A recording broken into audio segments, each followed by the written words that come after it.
Ja, Leute, herzlich willkommen zu einem wunderschönen neuen Video. Ich hoffe, euch geht's gut, mir geht's gut. Heute gibt's mal wieder FCM-Content, nämlich heute geht's um Tobi Müller, der mittlerweile ein bisschen mehr auf Einsatzzeiten hofft. Lasst gerne ein Like und ein Abo da, um keine weiteren Videos zu verpassen. Ab 99 Cent kann man Mitglied werden. Und das würde mich riesig unterstützen. Dankeschön an jeden, der es macht. Schreibt gerne eure Meinung so wie immer in die Kommentare und damit starten wir rein. Ja, bekanntlichermaßen stand Tobi Müller gegen Karlsruhe ja in der Startelf. Und meiner Meinung nach hat er da einen guten bis sehr guten Job sogar gemacht. Und war somit der stabilste Verteidiger in der Kette in Karlsruhe. Ja, Tobias Müller stand endlich wieder in der Startelf. Doch war es nur ein seltenes Comeback? Das ist die Frage, die wir uns heute stellen. Der Routinier kämpft um seinen Platz. Die Konkurrenz ist groß. Ja, das ist es. Ich habe auch ein bisschen was am Design und so weiter geändert. Schreibt eure Meinung auch gerne dazu in die Kommentare, wie ihr das findet, ob das jetzt besser ist. Und da ist er dann. Ja, Tobias Müller habe sich natürlich gefreut, auf dem Platz zu stehen, wie er der Volksstimme nach dem Spiel gegen den Karlsruher SC am vergangenen Spieltag verriet. Trotz der bitteren 1:3-Niederlage seines ersten FC Magdeburg. Ja, wie wir alle wissen, war das eine sehr, sehr hässliche Niederlage, wenn man das so sagen kann. Und sehr, sehr bittere dazu, weil das komplett unnötig war.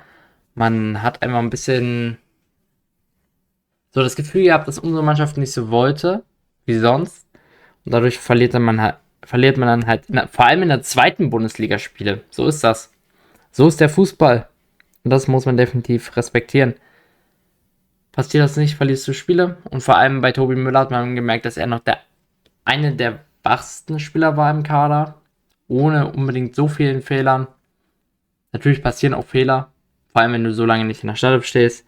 Aber da war es bei ihm eher geringer als bei dem Rest der Mannschaft. Es war eine Pleite des Teams, weniger von einzelnen Spielern.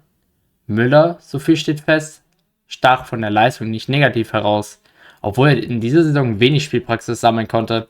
Im Gegenteil, er war noch einer der besten FCM-Spieler. Stellt sich die Frage, hat der Routinier auch in Zukunft Chancen auf Einsätze?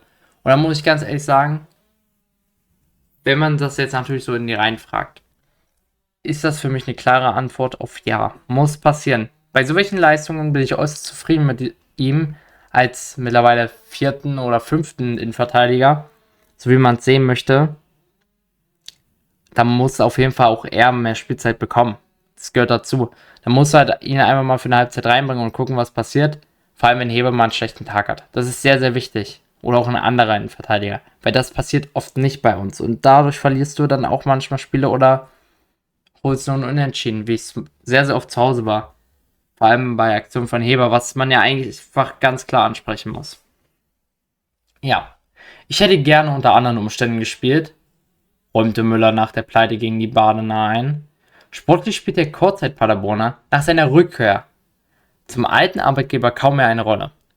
Erst recht, nachdem sich das Innenverteidiger-Trio um Daniel Heber, Markus Matthiesen als schwimmende 6 und John Hugonet beim ersten FCM gefunden haben. Ja, und das stimmt natürlich.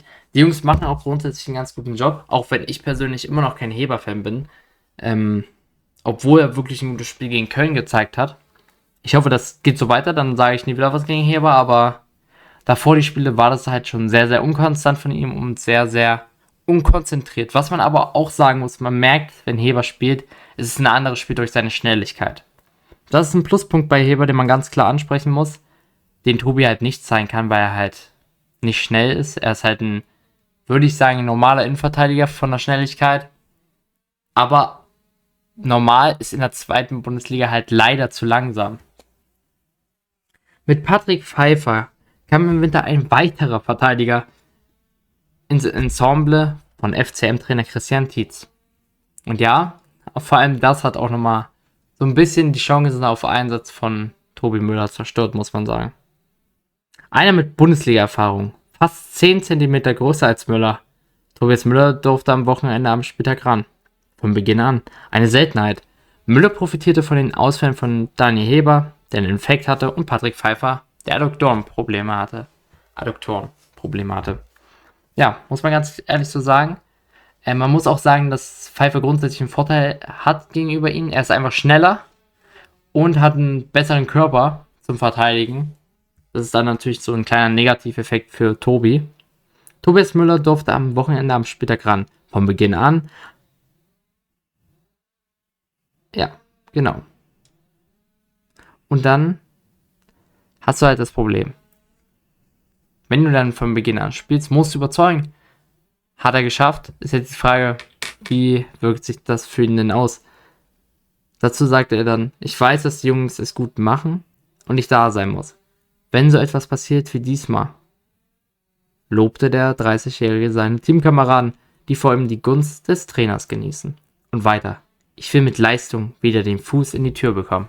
Und genau das ist das, wo man immer vom FCM spricht, dass die zweite Reihe bzw. zweite Garde sehr, sehr stark ist. Problem ist natürlich, wenn ja dann die zweite Garde auch fehlt, so wie gegen Karlsruhe zum Teil. Und das hat Tobi gut gemacht. Er hat sich gut als zweite Garde gezeigt. Ein wichtiger Pluspunkt für ihn, auch wahrscheinlich bei Christian Tietz, der ihn jetzt schon ordentlich lange kennt. Ja, Müller wirkt abgeklärt. Auf und neben dem Feld. Er weiß, dass seine Stunde schlagen wird. Und bereitet sich darauf vor, so wie gegen Karlsruhe. Deinem Trainer wird das nicht verborgen bleiben. Tietz betont immer wieder die Breite seines Kaders, spricht der Coach über Müller dann immer in höchsten Tönen. Magere 3 Partien absolvierte Tobias Müller über die volle Länge in dieser Saison. Konkurrent Heber wird schon am Sonntag beim Spiel gegen den SV Darmstadt 13:30 Uhr live bei Sky zurückerwartet. An ihm führt derzeit kein Weg vorbei. Für den 156-fachen FCM-Spieler, wohl auch nicht an Pfeiffer, wenn der Winterneuzugang schnell fit wird und sich gut anstellt. Auch kann Müller noch zum wichtigen Spieler werden. Die Saison ist immerhin noch lang. Der Verteidiger weiß, es kann immer mal eine Sperre oder eine Verletzung da sein. Und das ist genau der Punkt. Als Fußballspieler musst du in den Momenten, wo du es am wenigsten erwartest, da sein. Mit dem Kopf und auch mit dem Körper. Und die Chance hat er gut genutzt.